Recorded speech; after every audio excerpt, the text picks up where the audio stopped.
ساتھ موجود ہے جماعت اسلامی سے نجیب ایوبی صاحب. کراچی 19 اگست سے ہونے والی کراچی اور پھر میں بارش اور پھر آج 21 اگست ہو چکی ہے. کچھ مجھے اس میں بہتری نظر نہیں آئی. مجھے پتا ہے کہ آپ بھی کافی دیر جو ہے ٹریفک میں پھنسے رہے تھے. کیا کس طرح سے دیکھا آپ نے کراچی کا منظر اس دوران؟ دیکھیں، کراچی اور کراچی کی بارش یہ ایسا ایک ڈراؤنا خواب اور ایک ڈراؤنی چیز بن کے رہ گئی ہے کراچی کے شہریوں کے لیے، کہ جس طرح سندھ حکومت کراچی والوں کے لیے ایک ڈراؤنا خواب ہے کہ بچوں کو ڈرایا جاتا ہے، بالکل بارش کا بھی انہوں نے اپنے جیسا حال کر دیا. اور سب سے بدقسمتی کی بات یہ ہے کہ جو ذمہ داران ہیں ان کے جو اسٹیٹمنٹ آتے ہیں وہ میں اس کی چند جھلکیاں آپ کے سامنے پیش کرتا ہوں کہ ان کے اسٹیٹمنٹ زخموں پہ نمک چھڑکنے والے جیسے ہوتے ہیں. مثال کے طور پہ ایک طرف تو جماعت اسلامی کے امیر منیم ظفر ہیں جو بارش والے دن روڈوں پہ نظر آ رہے تھے اپنی ٹیم کے ساتھ، اور اس رات کو جب فون کیا جاتا ہے میئر صاحب کو تو وہ اپنی ٹویٹ میں کہتے ہیں کہ ابھی تو بارش ہو رہی ہے اور صبح میں نکل کے پھر بتاؤں گا کہ کیا صورتحال ہے. میں آپ کو مثال سے بتا رہا ہوں، یہ ان کا ٹویٹ ہے کہ ابھی بارش ہو رہی ہے، بارش تھمے گی تو میں آ کے پھر جائزہ لوں گا. تو ایک طرف یہ کردار ہے، دوسری طرف وزیر اعلیٰ یہ کہتے ہیں کہ لوگوں کو جو جہاں ہے وہیں پر رہنا چاہیے، اور انہوں نے بہت بڑی غلطی کی ہے گھر سے نکل کے یا آفس سے نکل کے. اور پھر تیسری طرف کا بیان یہ آتا ہے کہ وہ بھی نان سینس بیان ہے کہ ہماری تیاری 40 mm واٹر کو ڈرین کرنے کی ہے، اور یہ تو 140 اور 200 کے قریب ہو گئی. 250 ملی میٹر 24 گھنٹے میں بارش ہوئی اور وہ ڈرین ہو گئی. آج سے 60 سال پہلے وہ ڈرین ہو گیا پانی.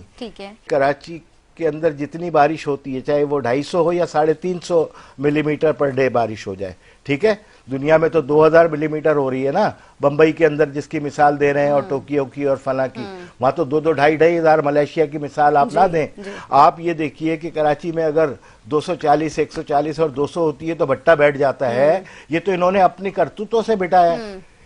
30 کے قریب قدرتی نالے تھے جو قدرتی پانی آئے گا بارش کی صورت میں، وہ 30 ندی نالے بن کے وہ جا کے سمندر میں ملتے تھے. اور اس وقت آپ کو حیران کن صورتحال یہ ہے کہ ان 30 گزرگاہوں کا جو قدرتی گزرگاہیں ہیں اس وقت صرف 8 رہ گئی ہیں. اگر میں 30 کے نام گنانے شروع کروں تو وہ لیاری ندی ہے، ملیر ندی ہے، منگو پیر ندی ہے، فریر تھانے کی نالا ہے، اسی طریقے سے گجر نالا ہے، محمود آباد نالا ہے. یہ سارے چھوٹے بڑے نالے یہ قدرتی برساتی پانی کو لے کے سمندر میں جاتے تھے.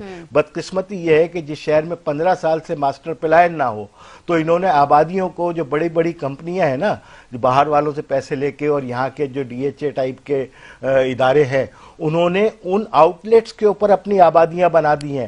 یہی وجہ ہے کہ پانی ڈیفینس سے پانی نکلتا ہی نہیں ہے، کراچی کا پانی وہاں نہیں پہنچ پا رہا. اور میں نے تو اپنی آنکھوں سے دیکھا ہے نا کہ روڈوں پہ پانی بہ رہا ہے ادھر سے ادھر، لیکن وہ نالے کے اندر نہیں جا رہا، اس لیے کہ روڈ اور نالے کے درمیان جو ایک پانی کے گزرنے کا راستہ ہے وہ تک بھی بند کر دیا گیا. اب کون ان سے پوچھے؟ اور یہ تو جواب دیتے ہی نہیں ہے، یہ تو ناراض ہو جاتے ہیں. اگر میئر سے پوچھا، کوئی صحافی پوچھ لیتا ہے بھئی آپ کو پتہ نہیں ہے اور کیا بارش میں کروا رہا ہوں، یہ تو قدرتی چیز ہے، یہ تو ہو جاتی ہے.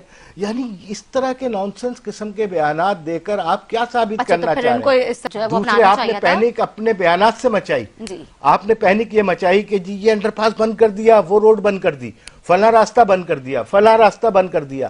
اب آپ کے جو بیانات، آپ کا کوئی ڈیزاسٹر مینجمنٹ کا سسٹم نہیں ہے کہ آپ لوگوں کو بتاتے کہ یہ شاہراہ اس روٹ سے آپ جائیں گے تو آپ کو ملے گی. کوئی اس طرح کا نظام آپ نے ابھی تک وضع نہیں کیا. بالکل ٹھیک ہے، میں نجیب صاحب سے گفتگو کروں گی. جس کو ہم centrally command and control system کہتے ہیں وہ غائب ہے بالکل. تو ڈیزاسٹر مینجمنٹ کدھر ہے؟ بالکل.